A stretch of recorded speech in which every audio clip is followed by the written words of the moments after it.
श्री नरेंद्र प्रसाद महाकुड़ मु ये पंचायतर जड़े बासिंदा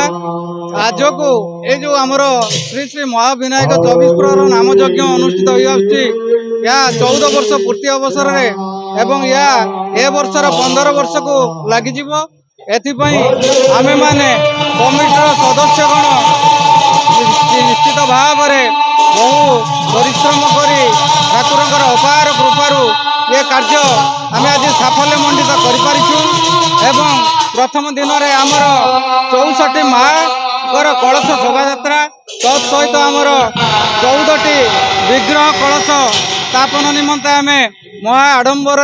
मंदिर प्रांगण को माँ कुड़ेश्वरी मंदिर पोखरी को जाइलु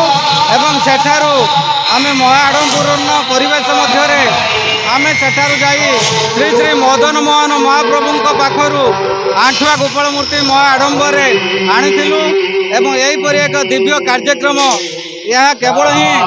भगवान अपार कृपारू आज संभव हो पारिछि। आमे माने केवल नाम को मात्र सामान्य गुंडीची मूषा भली आमे माने छोट छोट सेवकटीए साजी आज ए प्रकार कार्य कर पारिछु। एथिपाई केवल आमर सहयोग सहित आम पंचायतवासी प्रत्येकटी पुरपल्ली रे थिबा आबाल वृद्ध वनिता समस्त आम प्रति अकुंठित सहयोग रही एवं मुठाए हेले मध्य चाउल से आम मान को आनी जाची देइछन्ति एवं महाप्रभुकर ए प्रकार कार्यक्रम प्रति मुहूर्त आम मान को से प्रेरणा दौरान केवल ये विनायकपुर पंचायत नुह यह समग्र आंकुड़ा प्रोजेक्ट एवं वासुदेवपुर एवं भद्रक ये आजिर कार्यक्रम सारा ओडिशा रे पहुँची सारे आम मान पाखक बहुत अतिथिवृंद मैंने आसुंच एवं एमएलए एमपी ठारू आरंभ करी बहु मानगण्य समाजसेवी उपदेष्टा माने आसुंच केवल आम भगवान पाखे एतिक प्रार्थना करुचु प्रभु आमको यहीपरि एक सद्बुद्धि देउथांतु एवं आम पंचायतवासी मन मध्य ये प्रकार दिव्य कृपा भरी दिंतु। ये कार्यक्रम आगामी दिन में सबुदिन चालू रहू एतिक भगवान पाखे मोर प्रार्थना। सर्वशेष आपण मानक धन्यवाद। आपण माने आमको बहु परिश्रम करी ये इलेक्ट्रोनिक्स मीडिया एवं आमर जो प्रिंट मीडिया माध्यम आमको बहु उत्साहित करुँच समस्त को धन्यवाद। मो श्री रमाकांत दास श्री श्री महाविनायक 24 प्रहर नाम यज्ञ सभापति आज को दीर्घ 15 वर्ष धरी ये दिव्य अनुष्ठानटी है आसुची जो माने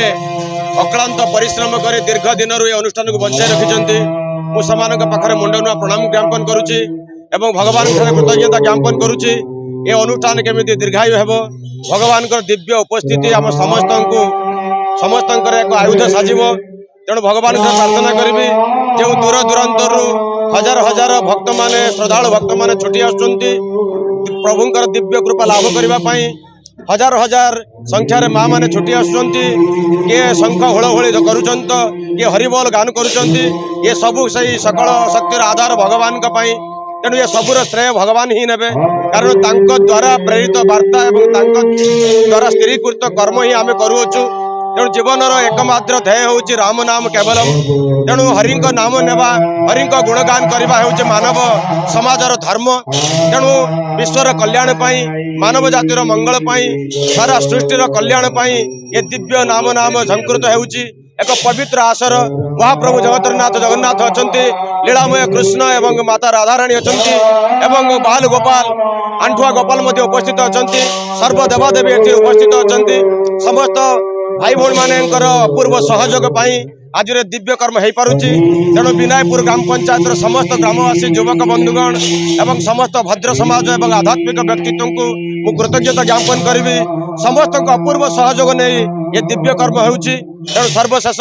भगवान ठारे चिरंतन प्रार्थना करी समस्त कल्याण हो समस्त मंगल हो ये अनुष्ठान दीर्घजीवी हो समस्त को मोर विनम्रतार सहकार प्रार्थना जनाई आज ये दिव्य वार्ता को ये रखुची एवं आशा करी ये जो 6 तारीख पाखर 10 तारीख पर्यंत नाम झंकृत हेब आपण मानकर दिव्य उपस्थिति ये अनुष्ठान कामना करुचे एतिक कहि मो मोर दिव्य वार्ता रखुची। संपादक हिसाब से दीर्घ 15 वर्ष धरी ये अनुष्ठान को संपादक हिसाब से चले आसुची। महाविनायक 24 प्रहर नाम यज्ञर प्रथम जो 5 जन व्यक्ति आम मनस्थ करूँ मणिभद्र बारिक, लक्ष्मण कुमार दास, लक्ष्मण कुमार बेहेरा एवं तत्संगे संगे आमर थिले कालंदी चरण साहू आओ आमर अति आदरणीय श्रीजुक्त नरेंद्र प्रसाद नायक जे कि आमर सरपंच थिले से समय से आमको बहुत साहाय्य करचंती। बहु घात प्रतिघात देकरी ये अनुष्ठान को आम दीर्घ 15 वर्ष धरी सुचारू रूपे परिचालना करी आसु। जो प्रथम 2 वर्ष आम सांघातिक परिस्थिति देखाई से निजर हृदय भितर मुझे बखाणी करने को चाहूना कारण आम से जिनटा को उपलब्ध करूँ ये शक्ति कौन ये प्रभुंकर की शक्ति कि अलौकिक प्रतिभा आम निजे हृदयंगम करूँ एवं आमर ये पंचायत हृदयंगम कर दीर्घ दिन धरी ये अनुष्ठान आरंभ हवा बेले एपरिक इंद्रदेव एठी दृष्टिपात करती। ए वर्ष यही अनुष्ठान आरंभ भितर इंद्रदेवंकर दृष्टि दुईठुपा होता। प्रत्येक 15 वर्ष दीर्घ 15 वर्ष धरी अनुष्ठान इंद्रदेव माने आशीर्वाद करुँच जे कि आमर अनुष्ठान आरंभ भितर से निश्चित दुईठुपा वर्षा हो। एणु आम भी यही परिस्थिति को लक्ष्य करी प्रभुंकर आशीर्वाद ये एक अलौकिक शक्ति